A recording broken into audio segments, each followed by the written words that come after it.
హైదరాబాద్ పారిశ్రామిక శాఖలో యాపిల్ సంస్థకు విడిభాగాలు సరఫరా చేసే కంపెనీ ఫాక్స్కాన్ యూనిట్ ఓ ఆభరణంగా మారనుంది. గత ఏడాది శంకుస్థాపన చేసిన ప్లాంటును శరవేగంగా నిర్మిస్తున్నారు. ఇప్పటికే యూనిట్ స్ట్రక్చర్ దాదాపుగా పూర్తిగా వచ్చింది. మరో 1-2 నెలల్లో ఉత్పత్తి ప్రారంభించే అవకాశాలున్నాయని ఇండస్ట్రీ నిపుణులు అంచనా వేస్తున్నారు. ఫాక్స్కాన్లో నేరుగా 25,000 ఉద్యోగాలు లభించనున్నాయి. పరోక్షంగా మరో 1,00,000 మందికి ఉపాధి లభించనుంది. 3,500 కోట్ల పెట్టుబడిని ఫాక్స్కాన్ పెడుతోంది. మొత్తంగా 4,600 కోట్ల వ్యయంతో ఈ పరిశ్రమను ఏర్పాటు చేస్తున్నారు. రెండో దశలో మిగిలిన పనులను పూర్తి చేయనున్నారు. కొంగరకలాన్ వద్ద ఎలక్ట్రానిక్ పరిశ్రమలు పెద్ద ఎత్తున ఏర్పాటవుతున్నాయి. కేన్ సెమికాన్ అనే మరో ఎలక్ట్రానిక్ సంస్థ కూడా ప్లాంట్ను నిర్మిస్తోంది.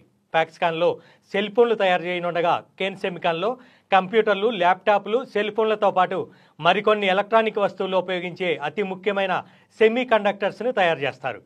ఫాక్స్కాన్ యూనిట్ ఇతర పరిశ్రమల వల్ల కొంగరకలాన్ చుట్టూ పెద్ద ఎత్తున రియల్ ఎస్టేట్ వ్యాపారం పుంజుకుంటోంది.